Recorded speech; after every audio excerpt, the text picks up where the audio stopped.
Hello everyone. Welcome back to my channel. तो आज हम लगा रहे हैं मेहंदी क्योंकि कल है तीज।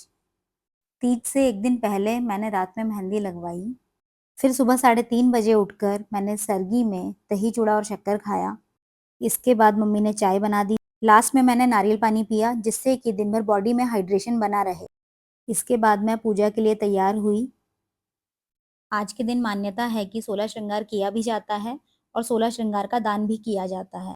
यहाँ पर बुआ जी मेरे पैरों में आलता लगा रही थी। इसके बाद हम लोग मंदिर गए। मंदिर में जाकर हमने सबसे पहले पूजा करी। उसके बाद हमने कथा सुनी। सबसे पहले हमने शिवलिंग पर जल चढ़ाया। उसके बाद हमने शिवजी और माँ पार्वती की पूजा करी। मैं ये पूजा पहली बार कर रही थी तो मुझे नहीं पता था कि इस पूजा में क्या क्या किया जाता है। यहाँ पर मुझे मम्मी और बुआ जी ने जैसे जैसे बताया मैंने वैसे वैसे पूजा करी। ये मेरी शादी का तीसरा साल है, लेकिन ये तीज मेरी पहली तीज है।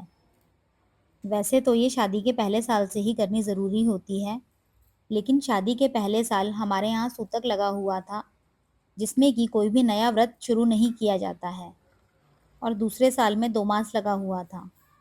2 मास में भी कोई व्रत पहली बार नहीं किया जाता है, तो इसीलिए ये मेरी पहली तीज है। इसके बाद टीका लगाकर हम लोगों ने कथा सुननी स्टार्ट करी। व्रत रखने से पहले मैं बहुत ज़्यादा डरी हुई थी क्योंकि ये मेरा पहला निर्जला व्रत था। व्रत से पहले मैं बहुत ज़्यादा डरी हुई थी क्योंकि ये 24 घंटे का मेरा पहला निर्जला व्रत था। इससे पहले मैंने करवा चौथ का व्रत तो रखा है, लेकिन उसमें रात को पानी पी लेते हैं, इसलिए वो व्रत मुझे ज़्यादा पता नहीं चलता है। संग्रह किया था जिससे आपको मैं प्राप्त हुआ था। आप अपने भादो मास के शुक्ल पक्ष की तीज के नाम से प्रसिद्ध हैं। श्री जी ने कहा, हे गौरी, पर्वत राज हिमालय पर स्थित गंगा के तट पर तुमने अपनी बाल्यावस्था। इसके बाद हम लोग घर आ गए। घर आकर हमने कुछ वीडियोस और फोटोज़ क्लिक करी।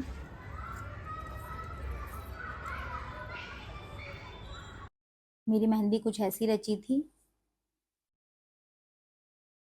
इसके बाद मैंने श्रृंगार का सामान निकाला। तीज में सावा के चावल का सत्तू प्रसाद के रूप में चढ़ाया जाता है। अगर सावा का चावल अवेलेबल ना हो तो नॉर्मल चावल के सत्तू से भी प्रसाद बनाया जा सकता है। दान किया जाने वाला सामान निकालने के बाद सत्तू को अपने आंचल में बांधा जाता है और अगले दिन यही सत्तू खाकर और पानी पीकर अपने व्रत को खोला जाता है। मेरा साड़ी का पल्लू बहुत ही हैवी था, इसमें इस सत्तू को बांध पाना बहुत ही मुश्किल हो रहा था, इसलिए मैंने अपनी चुन्नी के आंचल में इसको बांध लिया।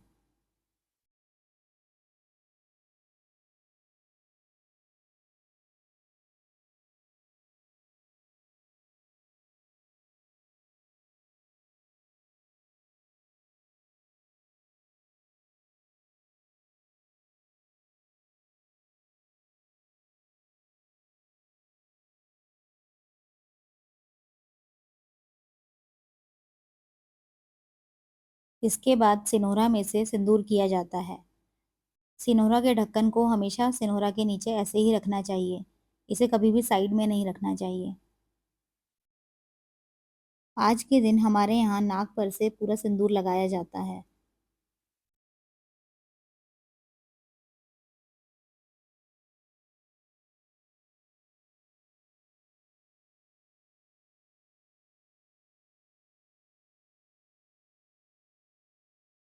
Thanks for watching.